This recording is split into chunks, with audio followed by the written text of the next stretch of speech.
Hey, what's up everybody? It's BDF44 coming at you with another video in the dark, as I like to do sometimes. Easier for me to think that way for some reason sometimes, but either way, we just got to watching Game 6, or as much as I could. I couldn't get a good link once again in the second half as I was able to in that first half. But it was a lot to talk about from the little that I did see. First of all, if the Suns are shooting above 50% for the game, yeah, they're hard to beat, and that's exactly what we saw. I predicted that we would see a 30-plus performance from Chris Paul. He scored over 30 points. I think he had 31 points last I checked. I'm pretty sure he got more than that in the end. I didn't even check the box score, but I can tell you this. Phoenix Suns have 4 wins away from getting CP3 and Monty Williams their very first NBA championship ring. Devin Booker, Jay Crowder, all these guys are very much ready and primed to defeat whoever's coming out of the East, in my opinion. I like the Hawks, but they're vulnerable as it pertains to going up against this Suns team, and the Bucks are going to be without Giannis as far as I can tell, so I don't think they make it through the series with the Hawks. So I couldn't give you as much commentary as I'd like to on this game, and to be honest with you, judging by the score and judging by what I saw from the first half, it wasn't a whole lot to tell you about the second half that wasn't really explained in the first half video that I made. There was a situation where Patrick Beverley got upset somehow and lost his cool. He completely lost his stuff and pushed Chris Paul in the back on one of the more dirty moments you'll see in modern basketball. It was just dirty. It was uncalled for. He lost his completely lost his shit. Let's just be honest. That's what it was.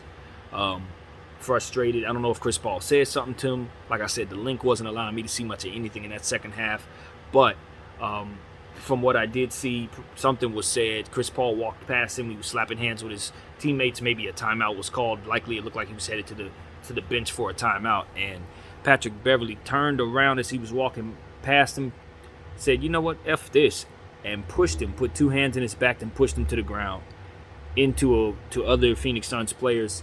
It was a bad display. I hadn't seen anything like that in a little bit. I think the last time I saw something like that was when Andrew Bynum knocked JJ Barea out of the sky, which was ultimately the last play Andrew Bynum ever had as a Laker. We got rid of him after that. I don't think anybody had any problems with it either. It was a bad move. Very, very dirty. The game was out of hand. JJ Barea and the Dallas Mavericks had been kicking our tail all night. We were about to lose the series. It was over, similar to this. And Bynum, JJ was going up for a layup, and Bynum, being as huge as he was, and if you know about JJ Barea, he's like 5'10". Bynum knocked him out of the sky, hit him to the ground, real dirty, like real Bush League, completely flagrant to all that, and got kicked out of the game immediately, and rightfully so. Same with today with Patrick Beverley. He was kicked out immediately, and rightfully so. So if you hear anything about the second half, it's probably going to be more of that than probably anything else, because it wasn't really a whole lot to see. After the Suns came out of the locker room in that second half, China just blew the doors open, really. I mean, the Clippers could never really get anything going offensively. Like I said, in the halftime video, Paul George didn't really have it going in this game. Reggie Jackson finally cooled off. He went back to earth. He's back to normal. And it was Patrick Beverley who was really playing well, but more so on the defensive end. It wasn't really translating to scoring so much. Now, Marcus Morris had a big-time scoring game, but they didn't have a whole lot. Zubats wasn't out there, and, of course, Ayton wasn't going to string together no back-to-back mediocre games. He came out there, fired him up, and got back to his rebounding ways, scoring and dominating, as he's supposed to when ain't no Zubats on the floor.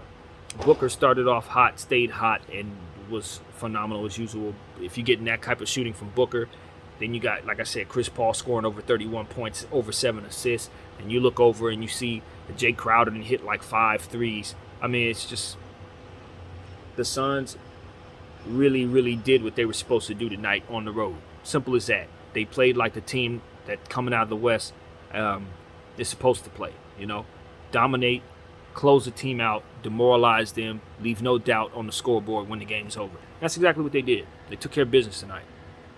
Saw stellar play, stellar coaching out of Monty Williams, and you got to tip your hat. I've been giving a lot of credit to Coach Lou, because Coach Lou has done a phenomenal job. I thought this was a shining moment for him, and like I said, When I went into this series, I thought he was a great coach. Coming out of this series, I think Ty Lue was a great coach. And coming in, I thought he was good. Coming out, I know he's great, and my confidence in him is sky high. I think he should be given an extension for the type of performance that he put on in these playoffs. Paul George did what he could, but he played more minutes than anybody else, man. And he's not a perfect player, but look, did he put on a real playoff performance this year? Did he act like playoff P? Yeah, I think he did. Did he kind of fizzle out in this game? He didn't really have it. No, he wasn't as aggressive as you like to see. But overall, I think he had a good playoffs, man. I think he had a good playoffs, and I think it's something he could build on going forward. He should be confident next year that he can come back and be an all-star and be amongst MVP candidates. I really do believe his confidence will be sky high after this series. He's not going into the offseason like he did last year. I think he should hit the weights, do what he does, enjoy his offseason, but come back strong. And I don't see why the Clippers can't be back in the same position next year. I really don't.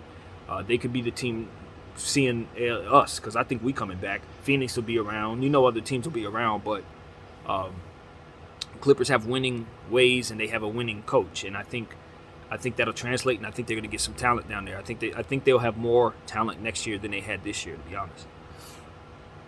Somebody's going to come play there. I wouldn't be surprised if it's somebody big too. Anyway, so with that being said, they're going to be going home though. They're going fishing.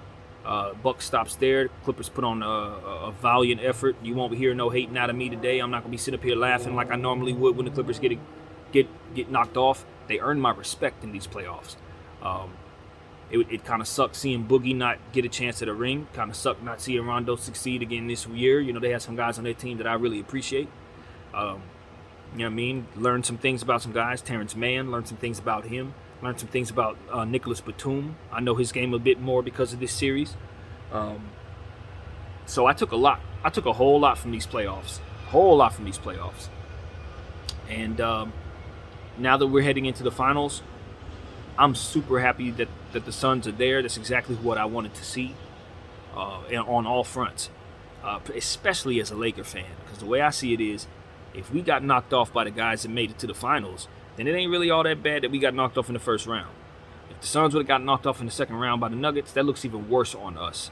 But since we got knocked off by who ultimately won the West, hey, that softens the blow, especially for a guy like LeBron James. It helps, so it really does.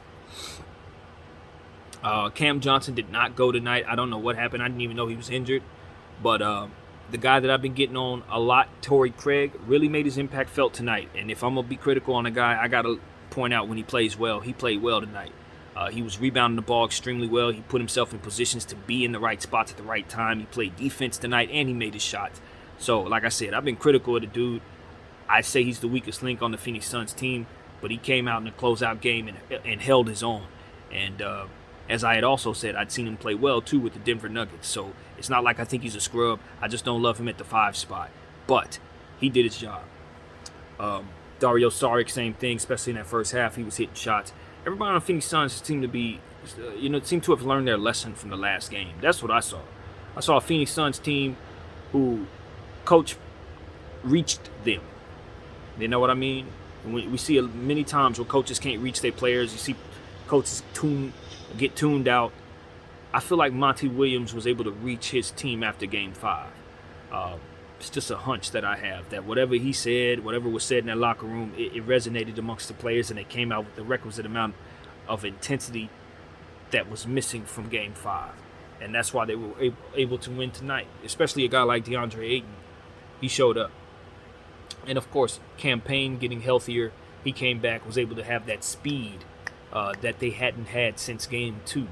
And I think that dynamic is so very important for that Phoenix Suns team, because they do have young players, and playing slow is not best for them.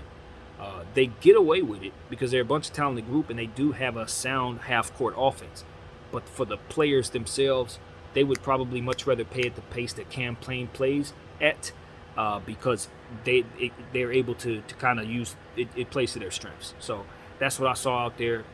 It was good to see him get back to his regular self. So now at this point, obviously they have time to nurse their wounds. They have some guys who are nursing from injury. Obviously, Devin Booker's going to have more time to heal heal that nose. That's very important. So I feel like this ended exactly the way they wanted it to. I don't think the Phoenix Suns want to play any more basketball with the Clippers. Obviously, Chris Paul needed to win this game. He showed up, showed out, kept his poise, even in the midst of some really, really, really interesting stuff. But he kept his poise, and he's in the finals for the very first time. Big, huge, massive congratulations to Chris Paul. So very well deserved. This should have happened years ago. This should have happened with the Lakers. See what you're doing with Devin Booker. I can only imagine what you would have did with Kobe. But now that you are in this position, I'm rooting for you to win it all, man. I am. I like the Atlanta Hawks too, though. I'm not going to sit up here and pretend like I'm not going to be happy to see them win the championship too. But this is Chris Paul's year, man. It just is. This dude needs not retire without a championship ring. He's one of those players that it's absolute tragedy if he's not able to capture this ring right now. With respects to guys like Trae Young, you never know who's going to get an opportunity again. I've seen guys win a championship their rookie year and never win one again. So I'm not going to sit up here and say Trae Young's going to have multiple championship opportunities. But what I will say is he's projected to have many more seasons ahead of him than Chris Paul has ahead of him. And you just want to see Chris Paul finally get that opportunity. I feel like everybody on that Atlanta team could very well be back here next year, the year after that, and the year after that if they play well enough, But Chris Paul, he doesn't have many more seasons left, obviously, even though he still got it right now. And I expect to see him play at all-star level next year too. You don't want to continue to take seasons for granted. He has never really been healthy in these type of situations. He's been close, but never quite to the finals. He's finally here. I don't see the Hawks or the Bucks, especially without Giannis, stopping him from winning this championship. I just don't see that. I do think the Hawks are a scrappy bunch, so if they get to the finals, they can push that thing all the way to 7, to be completely honest with you. But I do expect, with home court advantage, the Phoenix Suns to be our NBA champions. I do expect that. So, like I said, man, I'm happy. Shoot, this is exactly what I wanted. I wanted Phoenix in the finals. Now I'm waiting on Atlanta, and I'll get my dream matchup. This is the exact matchup I've wanted, basically since the Lakers were eliminated. This is what I've wanted to see. So we're in a good space over here. Wish I had more to tell you about the game, y'all, but I don't know. I didn't get a chance to see like I wanted to. I was trying, but I'm not paying for cable right now. I'm an ape. All my money's in one place and one place only, so ain't gonna be none of that crazy stuff going on over here for leisure. But either way, I did enjoy speaking to you guys, as I always do. I thank you guys for putting up with me in my videos, sitting in the dark. And thank you guys for watching, man. I'm gonna have more commentary for you as things progress. There'll be more to talk about.